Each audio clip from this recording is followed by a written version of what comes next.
Howdy, friends and family. Thank you so much for joining me. This is day 19 in the series I'm doing called In the Midst, and we are in part 4 looking at love from the definition we get in 1 Corinthians 13. And we talked about humility last time and how we are neither superior nor inferior to other people based on the skills that we have. And we looked at how God, though, is greater and superior to all of us, and how we are to look for the needs of others first. And so today we are looking at the next phrase in our definition, which is love is not rude. This is actually one of 2 times where this Greek word is used in the Bible, and it's the only time it's used to mean rude. And it's also, this is the only time rude is really used in the Bible at all. And so we are going to first turn to Matthew 22 verses 37 through 40, which says, "He said to him, 'Love the Lord your God with all your heart, with all your soul, with all your mind. This is the greatest and most important command. The second is like it. Love your neighbor as yourself. All the law and prophets depend on these 2 commands.'" And so far, we have talked a lot about this love for people. It's also important to think about the love towards God.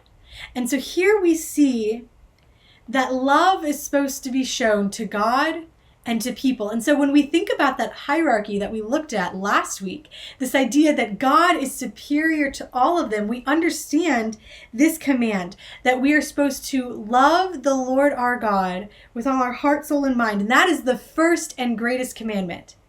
And so looking at this word rude, first we are supposed to not be rude to God.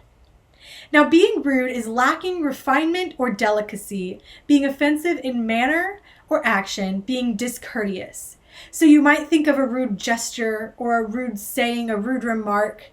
Your actions can be rude to others, but it is just being offensive to other people, to God. And so the first thing we need to do is, if we're first supposed to love God, then first we are supposed to not be rude to God. We are not supposed to offend or be offensive to God. Now, unfortunately, sin is offensive to God, and we are sinners. So it feels like we're kind of stuck up between a rock and a hard place here. It's like, okay, well, don't be rude, but we're going to sin because of our sinful nature. But thankfully, because of what Jesus did for us, He made us righteous. He wiped our sins away so that when God sees us, He no longer sees the offensive sin, but He sees His Son who died for us and saves us. And so we are supposed to strive to not be rude to God. This is that active side of things. But we know that when we are rude, when we sin, that we are forgiven. Now, the other side of this, the second part, is to love your neighbor as yourself.